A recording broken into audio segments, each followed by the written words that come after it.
যেটি সবাই একটু অভিযোগের সুরে বলছেন যে তিনি সশস্ত্র বাহিনী দিবসের অনুষ্ঠানে গিয়েছিলেন হুম। এবং সেখানে অনেক মানুষ জড়ো হয়েছিল এবং তার মাস্ক ঠিক জায়গাতে ছিল না বলে অনেকে সন্দেহ করছেন যে সেদিন হয়তো সংক্রমণ হয়ে থাকতে পারে। স্লো পয়জনিং এর একটা অভিযোগ হচ্ছে। এটা আগেও হয়েছিল যখন তিনি কারাগারে ছিলেন তখন তাকে স্লো পয়জনিং করা হয়েছে। আজকের আয়োজনে আমার সাথে আছেন দুজন অতিথি, আছেন গণমাধ্যম ব্যক্তিত্ব ডক্টর আব্দুল নূর তুষার এবং আছেন ডক্টর আব্দুল্লাহ আল মামুন, ঢাকা বিশ্ববিদ্যালয়ের অধ্যাপক তিনি। স্বাগত জানাচ্ছি আপনাদের দুজনকেই আজকের আয়োজনে। আমি শুরু করি যে বেগম জিয়ার শারীরিক অবস্থা খুবই সংকটাপন্ন। গণমাধ্যমে সেই খবরটা আসছেন, যারা দেখতে যাচ্ছেন তারা বলছেন, চিকিৎসকদের কথাও শুনছি। মির্জা ফখরুল ইসলাম আলমগীর বিএনপি মহাসচিব এমনটি বলছেন। আমি ডক্টর আব্দুল নূর তুষার আপনার কাছ থেকে একটু শুরু করি। মানে দেশের মানুষ তো এটি নিয়ে নিশ্চয়ই অধীর আগ্রহে যে তিনি আসলে ঠিক কেমন আছেন।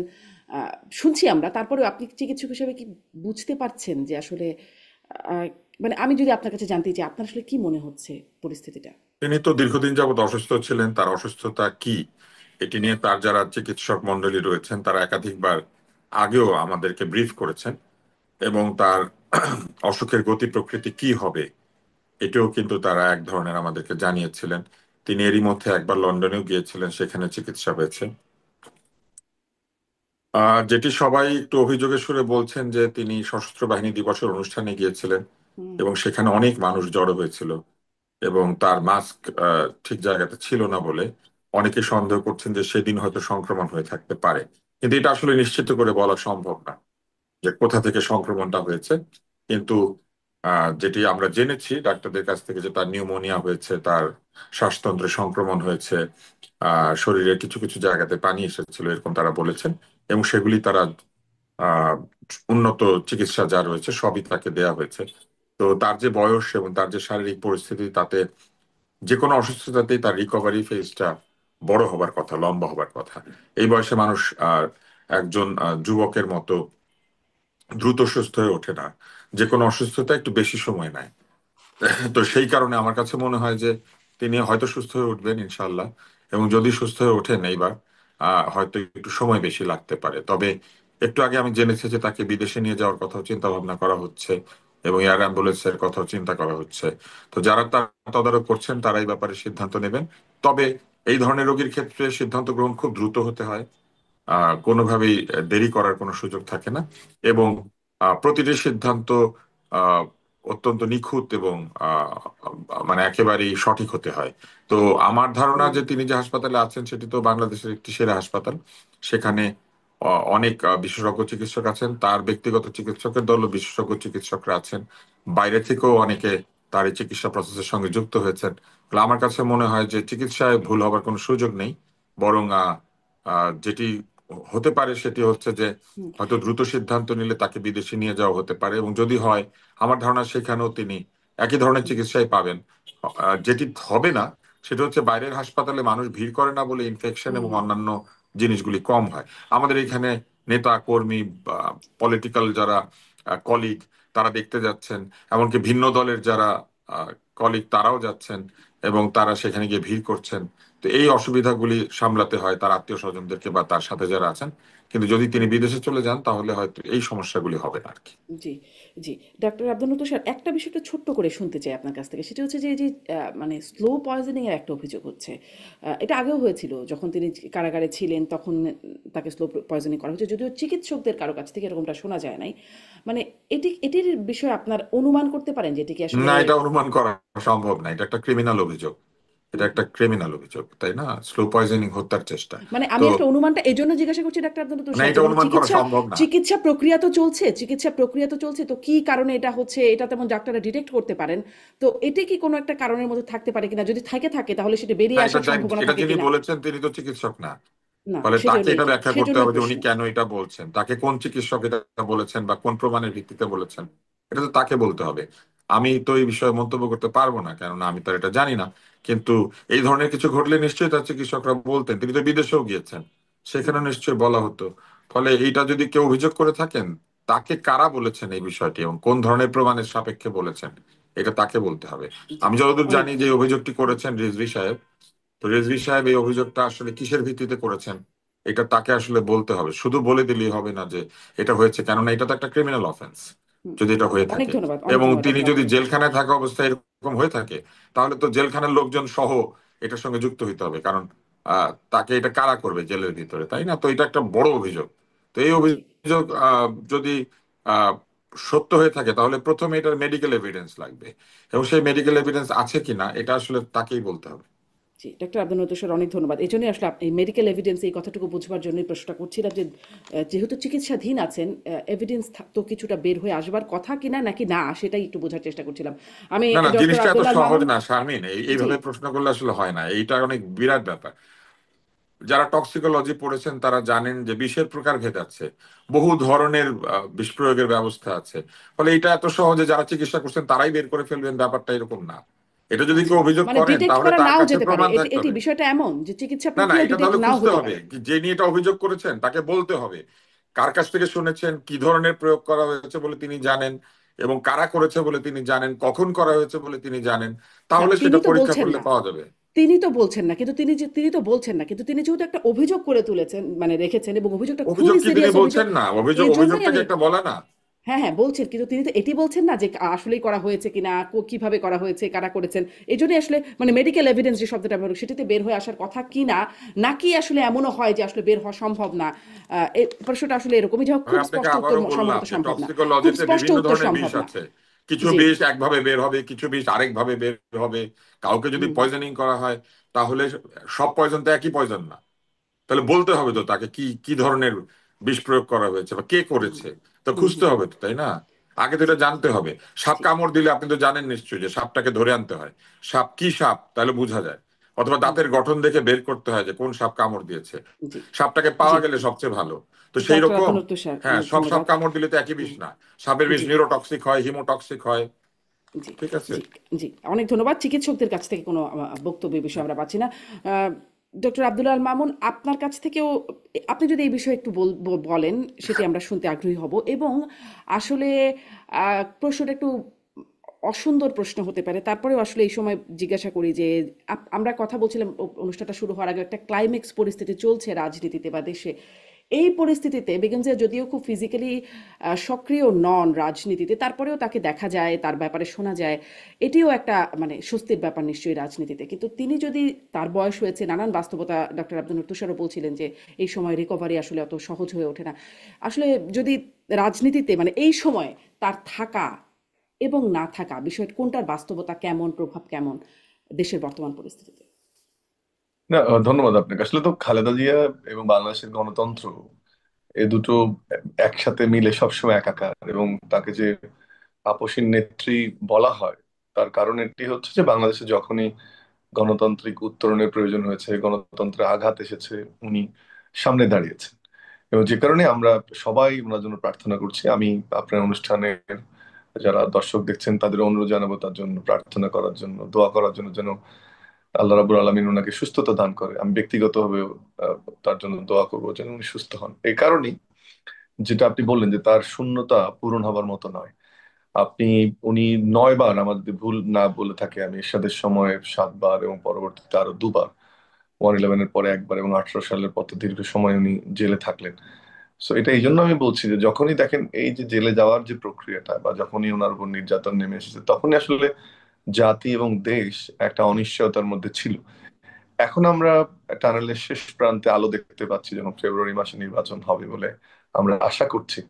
কিন্তু ওনার উপস্থিতিটা খুবই গুরুত্বপূর্ণ। দেখুন, আমরা অধ্যাপক ইউনূসকে অনেক শ্রদ্ধা করি, কিন্তু এই মুহূর্তে সম্ভবত আর্গুয়েবলি নয়, দ্ব্যর্থহীন কণ্ঠে বলা যায় যে কারো মুখ থেকে যদি কোনো কথা আসে যে এটা অবশ্য পালনীয়, সেটা বোধহয় সম্ভবত বেগম খালেদা জিয়া, বা জাতির যে কোনো বিষয়ে সিদ্ধান্ত দেওয়ার মতো এবং সবাই মেনে নেবেন, এটা আমি জামাত ইসলাম এবং এনসিপি কে ইনক্লুড করেই বলছি।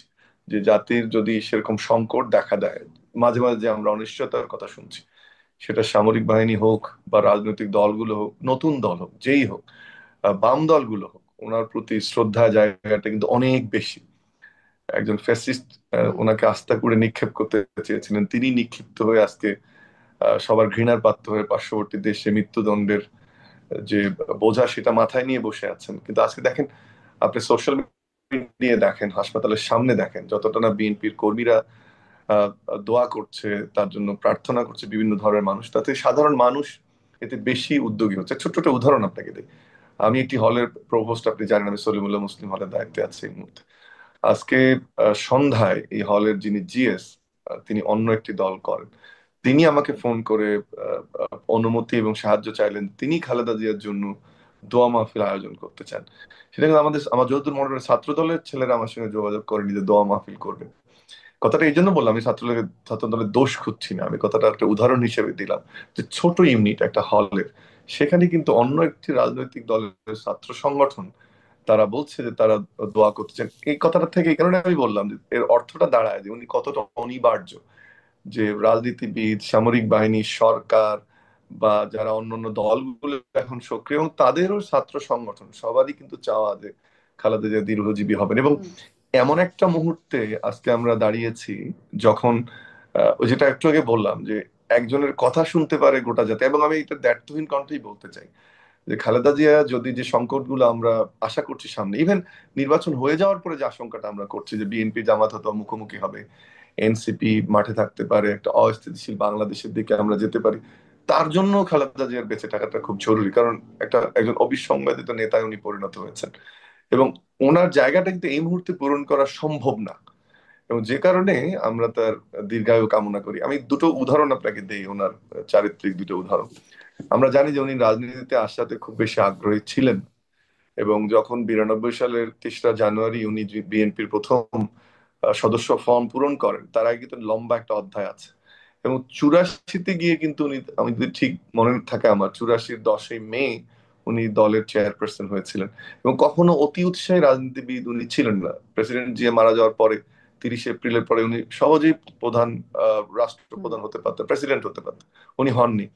যখন 21শে জানুয়ারি বিএনপির পরবর্তী 82 সালের 21শে জানুয়ারি যখন বিএনপির প্রধান নির্বাচনের কথা আসে, তখনও কিন্তু যখন সাত্তার সাহেব ওনার কাছে গেছেন, গিয়ে বলছে যে আমি দলের প্রধান থাকতে চাই, তখন বিএনপি কে রক্ষা করা অনেক বড় একটা দায়িত্ব ছিল। কারণ অনেকে ইতিমধ্যেই সাত্তারের মন্ত্রিসভায় চলে গেছে, পিছনে এরশাদের একটা বড় ষড়যন্ত্র ছিল যেন উনি রাজনীতিতে না আসতে পারেন। এই ছোট্ট গল্পটা আমি এই জন্য বলছি, তাহলে বোঝা যাবে যে প্রেক্ষাপটটা কত গুরুত্বপূর্ণ ছিল। পরে দেখেন 7ই নভেম্বর 1982-তে উনি প্রথম জনসম্মুখে আসেন। তারপরে আর একটা অ্যাপিয়ারেন্স ছিল আমাদের, আমার যদি মনে পড়ে হিস্ট্রি বই থেকে, যে 28শে সেপ্টেম্বর 1982 আমাদের জাতীয় সংসদ ভবনের এই ভবনের উদ্বোধনের বিষয় ছিল। তখন উনি, সাজিদুর রহমান, প্রেসিডেন্ট সাত্তার এবং উনি প্রথম সারিতে আসেন। তখন থেকে কিন্তু উনি আমাদের রাজনীতির পোস্টার উম্যান। এটা এই ইনফরমেশনটা আমি এজন্য দিলাম। এবং উনি যে প্রক্রিয়ায় বিএনপিতে এসছেন, কোনো জোর জবরদস্তি করেনি। প্রথমে উনি সাত্তার সাহেব প্রেসিডেন্ট হুম ছেড়ে দিয়েছেন, দলের প্রধানের পদ ছেড়ে দিয়েছেন, উনি সিনিয়র ভাইস প্রেসিডেন্ট হয়েছেন, পরে চুরাশিতে হুম এসে উনি দলের প্রধান হয়েছেন। উনি কখনো কোনো পদের জন্য লালায়িত ছিলেন না। ওই যে বললাম যে ছবিটার কথা বললাম, আপনি এই ছবিটা দেখবেন, বিভিন্ন জায়গায় প্রকাশ এটা আগে হয়েছে। 2 নাম্বার, আপনি এরশাদ বিরোধী আন্দোলনের সময়, পার্টিকুলার 83 ইলেকশনের সময় সব দলকে ইলেকশনে চলে গেল আওয়ামী লীগের সঙ্গে। ওনার হিসাব কিতাব অনেকে ভুল মনে করতো, কিন্তু উনি সব ভুল প্রমাণ করে, এবং 90-এর ইলেকশনকে সবাইকে ভুল প্রমাণ করে উনি ক্ষমতায় এসেছিলেন। এটা গেল 1 নাম্বার স্টোরি। 2 নাম্বারটা হচ্ছে দেখেন, 14 সালের নির্বাচনে যখন শেখ হাসিনা ওনাকে বললেন যে আপনি, হুম না, তার আগে আরেকটা অধ্যায় বলতে হবে আসলে খালেদা জিয়ার সম্পর্কে, সেটা হচ্ছে ওয়ান একটু ইলেভেনের সংক্ষেপে পরে। হ্যাঁ, 30 সেকেন্ড। 111-এর পরে উনি একজন চলে গেলেন দেশের বাইরে, হুমকি ধামকি দিতে থাকলেন। উনি কিন্তু বলেছিলেন যে আমি দেশ ছেড়ে কোথাও যাব না, কারণ এই দেশে হুম এই জনগণের উপকার, এই দেশ, এই গণতন্ত্র হুম রক্ষা করতে হলে আমাকে দেশে থাকতে হবে। উনি যান নাই। 14 নির্বাচনে দেখেন যে সবাই আমরা, এবং আমারও মনে হয়েছিল তখন আমি তরুণ শিক্ষক, যে উনি বোধহয় ভুল করলেন। স্বরাষ্ট্র মন্ত্রীর স্বরাষ্ট্র উপদেষ্টার পদ দেওয়া হবে, শেখ হাসিনা থাকবেন, ভাগযোগ হবে এবং একটা নির্বাচন হবে। এবং সবাই কিন্তু আমরা ভুল প্রমাণিত হয়েছে, উনি ঠিক প্রমাণিত হয়েছে। এই যে সিদ্ধান্ত গ্রহণের ক্ষমতা, যেটা যে কারণে তাকে আপসী নেত্রী বলা হয়, সেই আপসীনতার জায়গা এবং রাজনীতিকে বোঝা, জাতির জন্য সঠিক হুম সিদ্ধান্ত দেওয়া, এটি ওনার রাজনীতির যে কেরিয়ার, যুগে যুগে উনি এটা প্রমাণ করেছেন। সেজন্যই কিন্তু খালেদা জিয়া এখন যে ক্রান্তিকালে, ওই যে বললাম জিয়াউর রহমানের মৃত্যুর পরে, 86-তে, 90-এ, 111-এর পরে, ফ্যাসিস্ট, এখনো ওনার মতো প্রজ্ঞাটা দরকার। এবং আরেকটা জিনিস বলে রাখি, বিএনপি, তারেক রহমান সাহেব অনেকদিন থেকে অ্যাক্টিং প্রেসিডেন্ট, আমি হুম রেসপেক্ট রেখেই বলছি, 3টি আসনে ওনাকে কিন্তু এমপি ক্যান্ডিডেট করে বিএনপি বা নির্বাচনে নেমেছে। এটার অর্থ হচ্ছে যে বিএনপি হুম খালেদা জিয়ার ইমেজ এবং তার যে ব্যক্তিত্ব এবং জাতির কাছে গ্রহণযোগ্যতা, সেটা বোঝার জন্য ওই যে 1982 সালের 28শে জানুয়ারি উনি গিয়েছিলেন সংসদ ভবন উদ্বোধন করতে, জাতির সামনে হুম হুম প্রথম প্রকাশ হয়েছিলেন, not as a first lady, as a leader.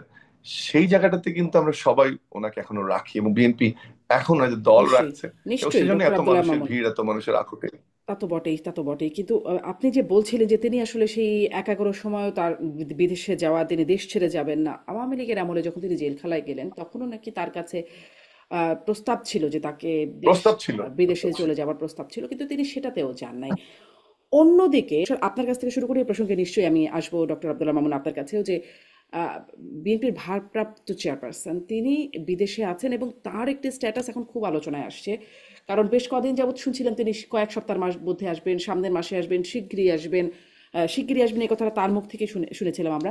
কিন্তু এখন যখন বেগম জিয়ার অবস্থা এতটা সংকটাপন্ন, তখন তিনি লিখছেন ফেসবুক পোস্টে যে আমি একটু কোটি করি, এমন সংকটকালে মায়ের স্নেহ স্পর্শ পাবার তীব্র আকাঙ্ক্ষা যে কোনো সন্তানের মতো আমারও রয়েছে, কিন্তু অন্য আর সকলের মতো এটা বাস্তবায়নের ক্ষেত্রে আমার একক সিদ্ধান্ত গ্রহণের সুযোগ অবারিত ও একক নিয়ন্ত্রণাধীন নয়। স্পর্শকাতর এই বিষয়টি বিস্তারিত বর্ণনার অবকাশও সীমিত। রাজনৈতিক বাস্তবতার এই পরিস্থিতি প্রত্যাশিত পর্যায়ে উপনীত হওয়া মাত্রই স্বদেশ প্রত্যাবর্তনে আমার সুদীর্ঘ উদ্বিগ্ন প্রতীক্ষার অবসান ঘটবে বলে আশাবাদী। আমি ডাক্তার আব্দুল তুষার আপনার কাছে জানতে চাই, আসলে কি বাধা, কি শঙ্কা, কার নিয়ন্ত্রণাধীন, মানে তার একক নিয়ন্ত্রণাধীন না, এবং কেন স্পর্শকাতর? আপনার কাছে কি বিশ্লেষণ, আপনার বিশ্লেষণ জানি। ব্যক্তির বক্তব্যকে বিশ্লেষণ করতে বললে একজন ব্যক্তিকে এটা হয় না। আপনি যদি কোনো একটা দলের কথা বলেন, কোনো একটা সিদ্ধান্তকে আপনি যদি বলেন যে এই সিদ্ধান্তটা নেওয়া হয়েছে, এটার ভালো মন্দ কি হতে পারে সেটা নিয়ে কথা বলা যেতে পারে। কেন উনি এটা নিচ্ছেন এটা তো উনিই জানবেন। নিশ্চয়ই উনি এই সিদ্ধান্তটা নিচ্ছেন, তার পেছনে কারণ আছে। আমি একটা সহজ সাধারণ প্রশ্ন করি, মা অসুস্থ, একজন পুত্র কি আদতেই সেই রকম জোরালো কোনো কারণ না থাকলে দূরে থাকতে পারেন? হুম নিশ্চয়ই সেরকম কোনো কারণ রয়েছে, যে কারণটির সঙ্গে শুধু মায়ের স্বাস্থ্য নয়, দলের স্বার্থ এবং দেশের স্বার্থ জড়িত রয়েছে। এবং নিশ্চয়ই ব্যক্তির চেয়ে দল বড়, দলের চেয়ে দেশ বড়, এটা তো বেগম খালেদা জিয়ার বক্তব্য ছিল। তো যদি সেটাই হয়ে থাকে, তাহলে তারেক রহমানের ফিরে আসার সঙ্গে নিশ্চয়ই দলের সিদ্ধান্ত, আহ, আগামী নির্বাচনের ভালো মন্দের সিদ্ধান্ত, এমনকি এখন তো খালেদা জিয়া অসুস্থ, তিনি তাকে কোনো ইনস্ট্রাকশন দিয়েছিলেন কিনা আমরা তো সেটা জানি না। হুম একজন মা অসুস্থ মাকে দেখতে তার সন্তান আসবেন কি আসবেন না, অথবা তিনি কেন আসছেন না, সেটার জন্য কি আমরা তাকে বাধ্য করতে পারি, অথবা তাকে প্রশ্ন করতে পারি, অথবা তাকে সমালোচনা করতে পারি? বরং আমাদের চিন্তা করা উচিত যে নিশ্চয়ই সেই রকম কোনো কারণ রয়েছে, যে কারণটির ফলে তিনি চাইলেই বাংলাদেশে ফিরতে পারছেন না, অথবা তিনি চাইলেই এখনই বাংলাদেশে ফিরবেন না। এখানে সাধারণত কি কারণ থাকতে পারে? হুম রাজনৈতিক কারণ থাকতে পারে, নিরাপত্তাজনিত ঝুঁকি থাকতে পারে, নির্বাচনের তফসিল ঘোষণার সঙ্গে তার আসা এবং যাওয়ার একটা সম্পর্ক থাকতে পারে, আহ এর বাইরেও অনেক কিছু থাকতে পারে যে বিষয়গুলো আমরা আসলে জানি না। আমরা আহ, তাকে যেভাবে আমি দেখতে পাচ্ছি যে সমালোচনা করা হচ্ছে ফেসবুকে বা অন্যান্য জায়গাতে, আমি মনে করি এটি অনধিকার চর্চা। এক একটি পরিবারের মধ্যে কেউ অসুস্থ হলে পরিবারের সদস্যরা কখন তাকে দেখতে আসবেন, পাশে থাকবেন নাকি থাকবেন না, কোথায় থাকবেন, এই বিষয়গুলিতে আমরা ডিকটেট করতে পারি না। হুম এমনও তো হতে পারে যে বিদেশে উন্নত চিকিৎসার জন্য তিনি চেষ্টা করছেন এবং সেখানে তার থাকা দরকার, মানে অনেক কারণ থাকতে পারে। মানে এই কারণটা হলে তো তিনি বলতেনই, তিনি বলছেন না, উনি স্পর্শকাতর, বলবেন কি বলবেন না এটা স্পর্শকাতর তো এবং তার একক বিষয়। শোনেন, নিয়ন্ত্রণাধীন না। মেয়র আনিসুল হক যখন অসুস্থ ছিলেন, মেয়র আনিসুল হকের হ্যাঁ পরিবার চায় নাই তার অসুখের ব্যাপারে বিস্তারিত বিবরণ সকলকে বলা হোক। ওই পরিবারের সিদ্ধান্তকে অনার করতে হয়েছে। পত্র পত্রিকা, অনেক লোকজন তখন প্রশ্ন করেছে এবং এইসব কথাই বলেছে, এটা হলে তো বলতেন, ওইটা হলে তো বলতেন। কি বলবেন এবং বলবেন না এটা তো পারিবারিক সিদ্ধান্ত এবং তার ব্যক্তিগত সিদ্ধান্ত। উনি কারণটি বলতে চান অথবা চান না, এটা তো তার সিদ্ধান্ত। আমরা তো তাকে এই সিদ্ধান্ত ব্যাখ্যা করতে বলতে পারি না, কারণ এটা কোনো রাজনৈতিক সিদ্ধান্ত না, এটা একটা ব্যক্তিগত সিদ্ধান্ত। উনি যদি এখানে আসেন, আমরা প্রশ্নটা হচ্ছে যে উনি মাকে কেন দেখতে আসছেন না, এটা তো একটা পারিবারিক সিদ্ধান্ত বা পারিবারিক কাজ। আপনি যদি প্রশ্ন করতেন এইরকম যে হুম নির্বাচনের ডেট হয়ে গেছে, সবাই নির্বাচন করছে, উনি কেন আসছেন না, হুম তাইলে এটা নিয়ে কারণ জানতে চাওয়া যাইতো, না যে না, আপনার দল সেটা সেটা তো নির্বাচন বটেই, করছে। মাকে কেন দেখতে আসছেন এটা তো পরে এই প্রশ্নটা মানে অ্যারাইজ করলো, কিন্তু এর আগে থেকেই তো আসলে এই প্রশ্নটা আছে যে তারেক রহমান কেন ফিরছেন না।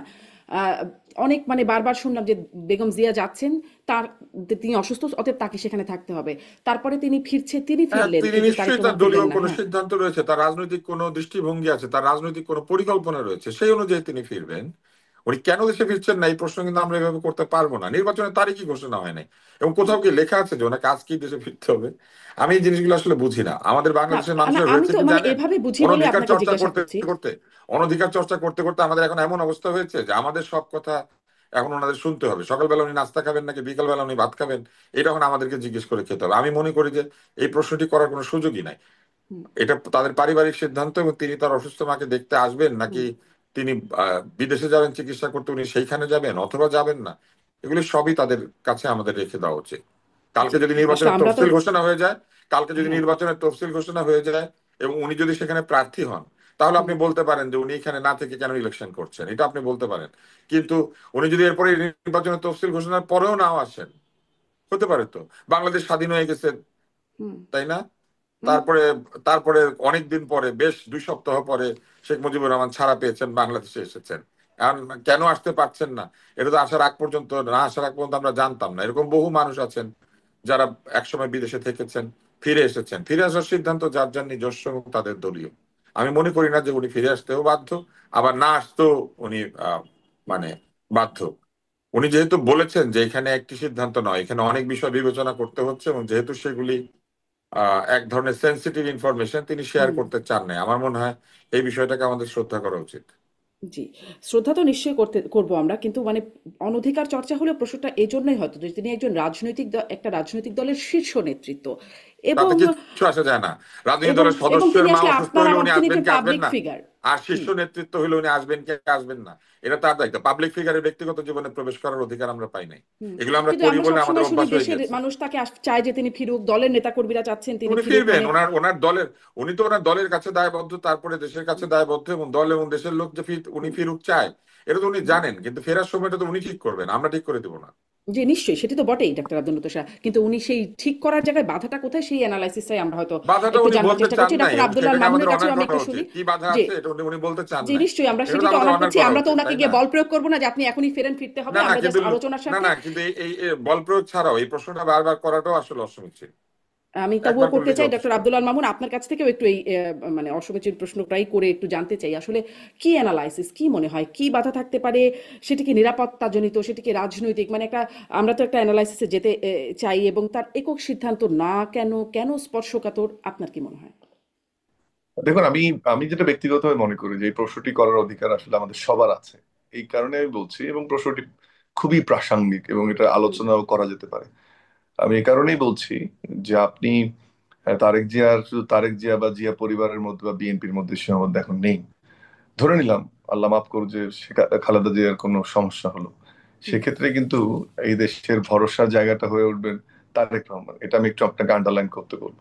তার মানে এটা বোঝাতে চাচ্ছি, প্রশ্নটা করার অধিকার আমাদের আছে, কিন্তু তার যে দেশে ফেরা না ফেরার বিষয়টা, এর সঠিক সিদ্ধান্তটাও তাকে নিতে হুম, হবে। সমস্ত আবেগ, সমস্ত অনুযোগ, অভিযোগ, সমস্ত রিস্কের উপরে গিয়ে যখন উনি ভালো মনে করবেন, ওনাকে সিদ্ধান্তটা নিতে হবে। এটি হচ্ছে প্রথম কথা।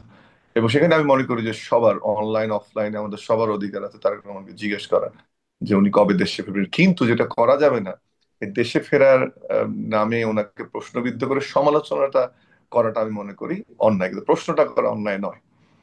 দ্বিতীয় যে বিষয়টি, সেটি হচ্ছে যে আসলে কি তারেক জিয়া ফিরলে, প্রথম কথা, তারেক জিয়া একজন সাধারণ সন্তান নন। উনি এই হুম, মুহূর্তে দেশের আশা আকাঙ্ক্ষার প্রতীক, কিন্তু উনি আবেগের জায়গাটা খালেদা জিয়া হয়তো বা। তো তাকে ওনার যে, উনি দেশে এসে অন্যান্য সাধারণ মানুষের মতো মায়ের সেবা শুশ্রূষা করতে হবে এই প্রযুক্তির দিকে, সেটি আমি ব্যক্তিগত আসলে মনে করি না। এটি হচ্ছে দ্বিতীয় কথা। কারণ আমি নিশ্চিত উনি এখন যে সিদ্ধান্তগুলোই এভার কেয়ারে হচ্ছে, প্রত্যেকটির সাথে উনি যুক্ত। আজকে যে এয়ার অ্যাম্বুলেন্সের কথা হচ্ছে, ইংল্যান্ডে যাওয়ার কথা হচ্ছে, বা বলা হচ্ছে না পরবর্তীতে যাবে, মির্জা ফখরুল অন্য স্টেটমেন্ট দিলেন, যদিও তারেক রহমান একজন উপদেষ্টা বলেছেন এক কথা, মির্জা ফখরুল অন্য কথা বললেন।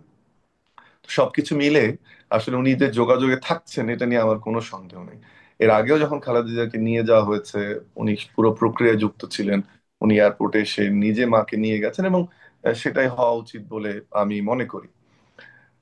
তৃতীয়ত আর একটা বিষয়, যে এখন যে ধরেন টাইম টু টাইম উনি আইসিইউ তে আছেন, হয়তো বা খালেদা, তারেক রহমান গিয়ে একবার দেখতে পারেন, হ্যাঁ আবেগের জায়গাটা হুম, ভিন্ন, যে ছেলে দেশে আছেন, কিন্তু ওখানে গিয়ে বসে ওরকম মায়ের সেবা শুশ্রূষা করার সুযোগ আছে হুম, সম্মত নেই। এটা তুষার ভাই, আপনি আমার মা যেই থাকুক, সেই সুযোগটা ছিল না। তো সমালোচকদের এই বিষয়গুলো ভাবতে হবে। চতুর্থ আরেকটি খুব গুরুত্বপূর্ণ বিষয়ের অবতারণা করি, তৃতীয় আসলে এটা, সেটা হচ্ছে যে তারেক জিয়াকে দেশে ফিরতে গেলে তার ব্যক্তি তারেক জিয়া, পরিবার তারেক জিয়ার বাইরে, দল তারেক জিয়ার বাইরে দেশ এবং আন্তর্জাতিক অঙ্গনের কিছু ভাবনা তার মাথায় থাকতে হবে এই মুহূর্তে দেশে ফেরার জন্য। এটা এই জন্য বলছি যে সেটা যদি না থাকে, তিনি একজন যোগ্য নেতা হিসেবে বহিঃপ্রকাশ তার হবে না, বরং ইমোশনাল একজন সাধারণ সন্তান, সাধারণ মানুষ হিসেবে তার বহিঃপ্রকাশটা হবে। চতুর্থ পয়েন্ট আমার এই কারণে এখানে গুরুত্বপূর্ণ। আমরা তার বাবা এবং মায়ের ক্যারেক্টারটা যদি একটু অ্যানালাইজ করার চেষ্টা করি, প্রেসিডেন্ট জিয়াউর রহমান যদি এমন হতো যে তার সন্তানদের কথা চিন্তা করতেন এবং ঢাকা একবার নিতে আসতেন এবং তারপরে তার ব্যাটল ফিল্ডে নিতে যেতেন, তাহলে কিন্তু স্বাধীনতার ঘোষক তিনি হতে পারতেন না। এবং যে যে মুহূর্তে তিনি ঘোষণা দিয়েছেন, ওই মুহূর্তে কিন্তু উনি জানতেন যে তার পরিবারের সঙ্গে তার আর দেখা নাও হতে পারে, অথবা অথবা তাকে হত্যা করা হতে পারে, যুদ্ধের ময়দানে শহীদ হতে পারে, অথবা তার পরিবারকেও হত্যা করা হতে পারে। সেই রিস্কটা কিন্তু তারেক রহমান, শহীদ প্রেসিডেন্ট জিয়াউর রহমান নিয়েছেন। এটা তাদের ফ্যামিলির ট্রেডিশন বা ক্যারেক্টার, অর্থাৎ সঠিক সিদ্ধান্তটা নিয়েছিলেন দেশের জন্য, মানুষের হুম জন্য, মুক্তির জন্য। আসি খালেদা জিয়ার ক্যারেক্টারিস্টিক্সে, আমরা যদি দেখি, আমরা যে আমরা জানি যে কোকো যখন মালয়েশিয়া ছিল তখন কিন্তু অসুস্থতা তার ছিল, এবং তখনকার যে সময়টা উনি দেখতে গেছেন, ঘুরে এসেছেন। কিন্তু খালেদা জিয়া তো পারতেন ওখানে গিয়ে মালয়েশিয়া একটা স্বাচ্ছন্দ্যের জীবন যাপন করতে, আবেগ নিয়ে মা হিসেবে কোকোর পাশে দাঁড়াতে, বা যখন হুম তারেক রহমানের চিকিৎসা চলেছে তখন সুন্দরভাবে, যে কথাটা আপনিও বলেন যে 18 সালে চলে গিয়ে সেখানে সুন্দরভাবে তারেক রহমানের সেবা শুশ্রূষা হুম করে, আরো উল্টো করে ভাবেন জিনিসটা তাহলে সুবিধা হবে, যে হুম হুম ছেলের আবেগ থাকবে মায়ের প্রতি, বাট সন্তানের প্রতি মায়ের আবেগটা যে কত শতগুণ বেশি, এটা নিয়ে নিশ্চয়ই আমরা প্রশ্ন তুলবো না। তাহলে উনিও কিন্তু চলে যেতে পারতেন মালয়েশিয়াতে বা ইংল্যান্ডে গিয়ে তারেক রহমান বা আরাফাত রহমানের চিকিৎসা করতে, দেশের গণতন্ত্র মানুষের জন্য যেমন যুদ্ধ চলছিল, ভোটের জন্য, অধিকার আদায়ের জন্য, সেটা উনি নাও করতে পারতেন। সেটি কিন্তু জিয়া পরিবারের দ্বিতীয় প্রমাণ প্রেসিডেন্ট জিয়া, এরপরে হচ্ছে বেগম খালেদা জিয়া, এবং এবারে একই পরীক্ষার শিকার কিন্তু তারেক রহমান।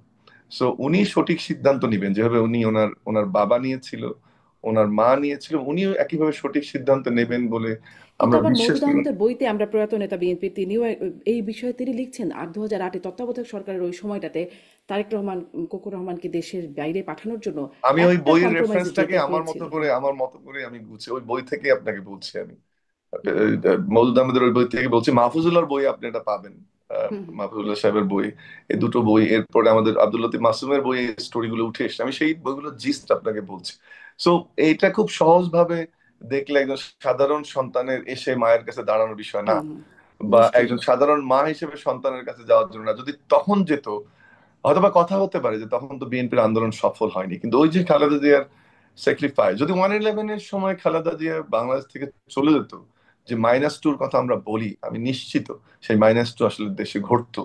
হুম তখন ওই আরেকজন বীর বেশে এসে হুম থ্রেড দিয়ে এয়ারপোর্টে শেখ হাসিনা নামতে পারতো না, এটা নিয়ে আমার কোনো সন্দেহ নেই। হুম হয়তো আমি যেন একাডেমিক হিসেবে কথা বলছি, কেউ কেউ মনে করতে পারে আমার বক্তব্যগুলো পার্টিজান, কিন্তু আপনি যে, আপনি এক ধরনের স্বস্তি আমাকে দিলেন কয়েকটা বইয়ের রেফারেন্স দিয়ে, যে হুম আপনি যে বইগুলো পড়েছেন সেই বইয়ের জিস থেকে আমি কথাটা বলছি। তো এটাকে সাধারণভাবে দেখার যুক্তি নেই। আমি মনে করি নিশ্চয়ই। প্রশ্ন প্রশ্ন তুলতে হবে, প্রশ্ন হুম হুম তুললেই উত্তর আসবে, কিন্তু প্রশ্ন করার অধিকার থাকবে মানুষের। কিন্তু মানুষকে এমন ব্যবহার করা যাবে না, যেটা তুষার ভাই যে অ্যাঙ্গেলটাতে গেলেন, হুম হুম যে একটা সাধারণ মানুষের মতো সমালোচনা করা, কোনো ব্যক্তিকে আক্রমণ করা, এটি মোটেও কাম্য নয়। সেটি না করে বরং একটু, যে কথা আলোচনাটা আমরা করলাম, যদি, হুম হুম, আমি জানি না আমরা, তুষার ভাই এবং আমি কতটুকু জ্ঞানগর্ভ আলোচনা করতে পারলাম, বাট সমস্ত চিন্তার কিছু খোরাক নিশ্চয়ই আপনার নিশ্চয়ই। যারা দর্শক দেখছেন নিশ্চয়ই তারা আপনি পাবেন। ওই যে -2 কথা আমি বললেন, আমি -2 একটু কারেক্ট প্রক্রিয়া। করে দিই, উনি আইসিইউতে নাই, উনি সিসিইউতে আছেন। সিসিউতে। সিসিইউতে আছেন, রাইট, সিসিইউতে আছেন। সিসিইউ, জি, সিসিইউতে। আমি ওই যে ওই প্রশ্নটা একটু যেতে চাই যে -2 প্রক্রিয়া যেটি, সেটিতেও মানে এই সরকার আসার পরে বিএনপির একদম মির্জা ফখরুল ইসলাম আলমগীর থেকে বিভিন্ন পর্যায়ে নেতারা বারবার বলেছেন 1/11 প্রক্রিয়া চলছে, -2 প্রক্রিয়া চলছে। সেটি কি এখনো চলমান? এটিরই একটা অংশ কি কোনোভাবে, মানে এরকম কথা বেশ অনেকবার শুনেছি। ডক্টর আব্দুল লতিফ স্যার, আপনার কাছ থেকে এটা শুনবো, তবে তার আগে আরেকটা প্রশ্ন একটু করি। এটা আমি আসলে দুজনের জন্য এই প্রশ্নটা রাখছি। যে প্রশ্নটা যে আহ, বেগম জিয়া, তারেক রহমান ফিরতে পারছেন না, স্পর্শকাতর বিষয় আছে, তার একক নিয়ন্ত্রণাধীন না। বেগম জিয়া তিনি কিন্তু লন্ডনে গেলেন কিছুদিন আগে চিকিৎসা নিতে, এবং আমরা সবাই জানি, খুব স্বাভাবিক চিন্তা থেকেই বুঝতে পারি যে তার চিকিৎসা, আরও বিস্তারিত চিকিৎসা বা আরও ফার্দার চিকিৎসার প্রয়োজন আছে, সেই সময়ও ছিল। কিন্তু তিনি তবুও দেশ বিদেশ, মানে লন্ডন থেকে দেশে ফিরলেন। এটির আসলে কেমন মানে বাস্তবতা, যেখানে তিনি খুব সক্রিয় রাজনীতি দেশে করতে পারছেন না, কিন্তু লন্ডন থেকে তিনি দেশে ঠিকই তার সেই শারীরিক অবস্থা নিয়ে ফিরলেন। এটিও কেন, এটিরও কি কোনো পর্যালোচনা করা সম্ভব? ডাক্তার আব্দুল নট্টু সাহেব? হ্যাঁ, পর্যালোচনা করা সম্ভব। আপনি যদি পুরনো বক্তব্যগুলি তার দেখেন, সেখানে তিনি কিন্তু অনেকবার বলেছেন যে তিনি দেশের মানুষকে ছেড়ে কোথাও যাবেন না এবং তিনি এইখানেই মৃত্যুবরণ করতে চান। এই কথাটি কিন্তু তিনি বহুবার তার বিভিন্ন হুম। বিভিন্ন বক্তৃতায় বক্তব্যে তিনি সেটা বলেছেন। এবং তিনি যে চিকিৎসা করতে গিয়েছিলেন সেই চিকিৎসারও কিন্তু বিস্তারিত বিবরণ আমাদের কাছে ডাক্তাররা জানান না। এই জিনিসটাকে বলে পেশেন্টের কনফিডেন্সিয়ালিটি। পেশেন্ট এবং ডক্টরের মধ্যে একটা কনফিডেন্সিয়ালিটির এগ্রিমেন্ট থাকে। পেশেন্ট যদি অ্যালাউ না করে, তাহলে ডাক্তার তার চিকিৎসা তথ্য তার পরিবারের বাইরে বা তার অনুমোদিত ব্যক্তিবর্গের বাইরে অন্য কাউকে দিতে পারে না। ফলে ওইখানে ডাক্তাররা তাকে কি বলেছেন, তার শারীরিক প্রক্রিয়া বা গতি প্রকৃতি, অসুখের গতি প্রকৃতি কোথায় যাবে, আরো উন্নত চিকিৎসা সেইখানেই করা বাধ্যতামূলক কিনা, অথবা ওই চিকিৎসা বাংলাদেশেও করা সম্ভব, এই বিষয়গুলি নিশ্চয়ই তার সঙ্গে আলাপ হয়েছে। আমরা আরেকটা জিনিস ভুলে যাচ্ছি যে ওনার পুত্রবধূ কিন্তু ঢাকা মেডিকেল কলেজ থেকে পাশ করা একজন ডাক্তার এবং উচ্চশিক্ষিত, পরে তিনি হুম। উচ্চশিক্ষাও করেছেন। এবং আমরা এক বছরের ছোট বড় আমরা একই সঙ্গে ক্লাস করেছি। উনি যখন সেকেন্ড ইয়ারে, আমি তখন ফার্স্ট ইয়ারে। আমাদের মেডিকেল কলেজে ফার্স্ট ইয়ার থেকে ফিফথ ইয়ার পর্যন্ত এই কমন ক্লাস থাকে এবং সেই ক্লাসগুলি আমাদেরকে করতে হয়। অ্যানাটমি ফিজিওলজির কমন ক্লাস থাকে। পরে যখন ওনারা থার্ড ইয়ারে উঠে গিয়েছেন, তখন আবার কমন ক্লাস থাকে পাবলিক হেলথের। তো এইভাবে আমরা কমন ক্লাসে একসাথে ক্লাসও করেছি। উনি সবসময় মেধাবী একজন ছাত্রী ছিলেন এবং চিকিৎসকও। তো ফলে তার পরিবারের চিকিৎসক আছে, তাই নিশ্চয়ই তাদের একটা কোনো সিদ্ধান্ত ছিল, যে সিদ্ধান্তের মধ্যে দিয়ে তারা বুঝেছেন যে তিনি বাংলাদেশে আসলেও তার চিকিৎসার কোনো হিতে বিপরীত বা বিপরীতে হিত হবে না। তার চিকিৎসা করার সক্ষমতা বাংলাদেশে রয়েছে, এই কিন্তু জন্যই এই যে তিনি এখন ফেরত শুনছি যে এসেছেন। তার নাকি বিদেশে নেওয়া তার এখন খুবই প্রয়োজন, কিন্তু পরিস্থিতি তাকে সাপোর্ট করছে না, তার শারীরিক বাস্তবতা। না, বিদেশে নিয়ে যাওয়া প্রয়োজনীয়তার বিষয়টি হয়তো ফলো আপের জন্য থাকতে পারে, কিন্তু আমরা এটা শুনি না এর আগে যে তাকে বিদেশে নিয়ে যাওয়ার জন্য আবার দরকারি হয়ে উঠেছিল। কেননা যদি বিদেশে যাওয়ার মতো অসুস্থ তিনি থাকতেন, তাহলে তো এই সম্প্রতি সশস্ত্র বাহিনী দিবসে তিনি সবার সঙ্গে মিলিত হতেন না, ওইখানে সবার সঙ্গে হাত মিলিয়েছেন, কথা বলেছেন।